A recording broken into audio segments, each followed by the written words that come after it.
Halo, berjumpa lagi dengan Berbagi Bersama Aris Wahyu. Kali ini kita akan membedah gagasan Soekarno tentang Nasakom yang diambil dari buku Soekarno, sebuah biografi politik karangan John D. Lake. Menjelang tahun 1960, sebagian besar romantikanya masih tetap terpelihara, tetapi idealismenya mulai pudar. Gagasan tidak lagi menjadi upaya pencerminan kenyataan atau bahkan senjata revolusi, tetapi tetap menjadi alat memanipulasi suasana lingkungan politik secara langsung. Pada tahun 1920-an, sikap anti-imperialisme jelas tujuannya dan sasarannya pun tepat, yaitu meruntuhkan kekuasaan kolonialisme Belanda. Sekarang sikap perjuangannya ditujukan pada kekuatan yang samar-samar dan ditujukan secara abstrak. Dahulu usaha untuk menciptakan persatuan berkaitan dengan tindak lakunya yang mahir untuk merukunkan aliran-aliran yang saling berlawanan. Sekarang dengan mudah ia menjatuhkan kutukan atas mereka yang tidak melihat dunia sebagaimana ia melihatnya. Slogan-slogan dan singkatan-singkatan tetap menjatuhkan gagasan-gagasannya, menggantikan gagasan yang dalam perbandingannya bersifat terus terang terbuka, meskipun dahulu ditampilkan dengan cara yang kurang bijaksana.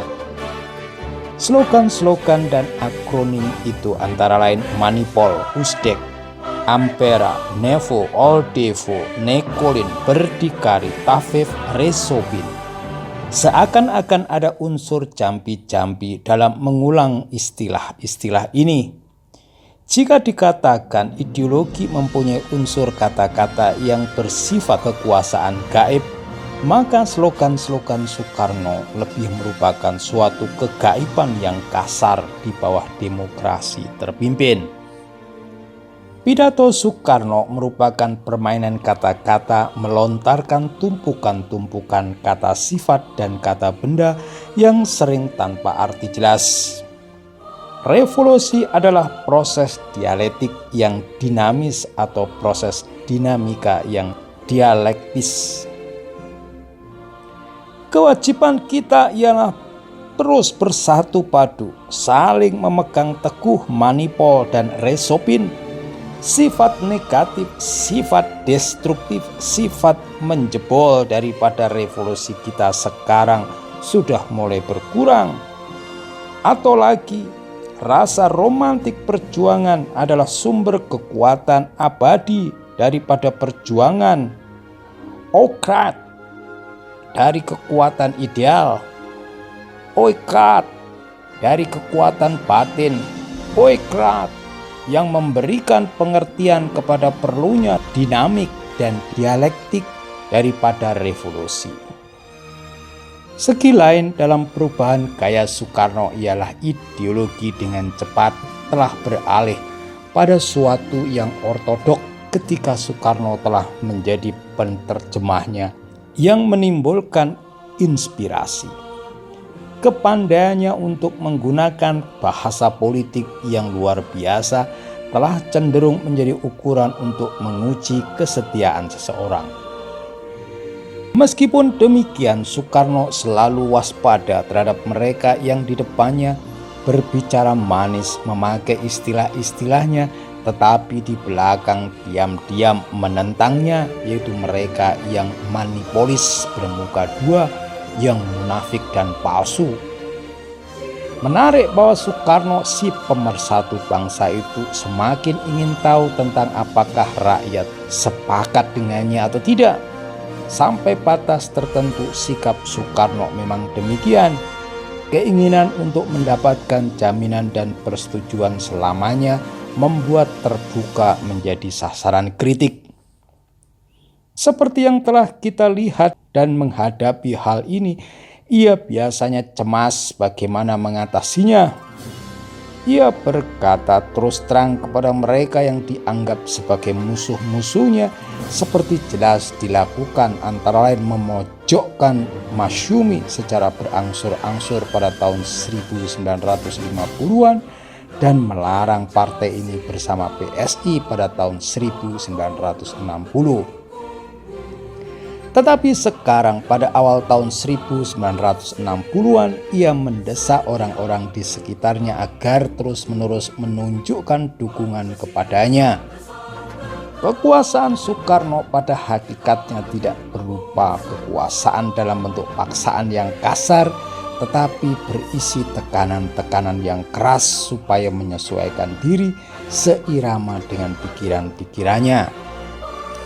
Bagi mereka yang ragu-ragu dan ancaman pengucilan politik atau tahanan rumah bila perlu tahanan penjara. Cuplikan pidato 17 Agustus 1964 memperingatkan mereka yang mengingkari risiko yang akan mereka hadapi. Kadang-kadang kalau aku duduk seorang diri atau juga kalau aku duduk berhadapan dengan orang-orang yang aku tahu dasarnya munafik, aku cukup sering bertemu dengan orang-orang demikian. Aku bertanya dalam hati, apa sebetulnya yang membuat mereka begitu membandel dan berkepala batu? Apakah ia memberanikan mereka membuat penafsiran-penafsiran yang semaunya atas pidato-pidatoku? Apakah mereka mengira bahwa apa-apa yang mereka ucapkan di depan umum itu tidak sampai ke telingaku? Apakah mereka mengira aku tidak membaca koran, tidak mengikuti siaran-siaran radio atau televisi? Apakah mereka mengira bahwa apabila mereka main bisik-bisik dan pas-pis-pus dalam pertemuan-pertemuan yang konspiratif, tidak ada yang diajak konspirasi itu yang setia kepada pemimpin besar revolusi dan melaporkan segala sesuatu kepada pemimpin besar revolusi? Perubahan dalam pembinaan ideologi Soekarno dari mencoba penggambaran dengan itu mengubah dunia untuk memanipulasinya telah terlukis pada gagasan Nasakom. Telah diuraikan dengan penampilannya yang dibikin-bikin, Nasakom adalah kebangkitan kembali dari tulisannya yang lama tentang nasionalisme Islam dan Marxisme. Tetapi apabila dicermati ternyata fungsinya sangat berbeda. Tulisan pada tahun 1926 itu direncanakan untuk tahun-tahun perjuangan dan itu sebenarnya dimaksudkan untuk menjembatani perbedaan-perbedaan dan membina usaha bersama. Nasakom adalah penemuan Soekarno ketika ia berkuasa. Pada permulaan tahun 1960-an sesungguhnya Soekarno masih berpikir dalam rangka mengatasi konflik dan perpecahan, tetapi dengan cara yang agak berlainan. Ia tidak lagi yakin mampu mempersatukan kekuatan-kekuatan yang saling berlawanan dalam dunia politik Indonesia, dan ia melihat hal ini dengan cermat, tidak dalam bentuk idealistik tetapi dalam bentuk keterpaksaan praktis dan tekanan-tekanan praktek politik sehari-hari. Ia melihat perlunya merukunkan aliran-aliran politik yang besar, tetapi keinginan dalam menjerat mereka dan selanjutnya selain mempersatukan mereka juga menempatkan dalam suatu keseimbangan. Kadar persatuan mereka tergantung pada ukuran Soekarno sendiri dan Nasakom harus dilihat dalam pengertian ini. Ia adalah suatu taktik yang diperhitungkan bukan untuk mempersatukan kekuatan-kekuatan yang saling bersaing, tetapi untuk mempertahankan kedudukannya sebagai pemenang neraca dan juru pisah. Makna Nasakom yang sesungguhnya tidak pernah dijelaskan secara terang. Pernah PKI menganggap bahwa Nasakom juga berarti penciptaan keseimbangan antara nasionalisme, agama, dan komunisme. pada semua tingkat eksekutif pemerintahan dan dewan-dewan perwakilan, sehingga juga dalam pimpinan komando tertinggi militer ketiga unsur ini juga diwakili. Dalam pengertian ini PKI menuntut penasakoman Angkatan Darat. Angkatan Darat menolak dengan alasan bahwa istilah itu adalah hanya berarti kerjasama dalam semangat yang umum yang memberitahukan jalannya urusan negara. Kesalahan penafsiran ini sesuai dengan siasat Soekarno. Hal ini tetap diperjelas selama mungkin sehingga tetap ada keraguan-keraguan. Sebab dengan menampilkan gagasan Nasakom, tujuan Soekarno adalah untuk mengontrol kekuatan-kekuatan yang saling bersaing. Tidak untuk mempersatukan mereka kecuali lewat dirinya. Saya Nasakom itu, jawabnya. Demikian pernah terpetik berita ketika ia menolak tuntutan PKI untuk disertakan dalam kabinet pada tahun 1963. Demikianlah sekilas gagasan tentang Nasakom yang telah dilontarkan Soekarno untuk persatuan dan kesatuan bangsa. Semoga kita bisa mengambil hikmahnya.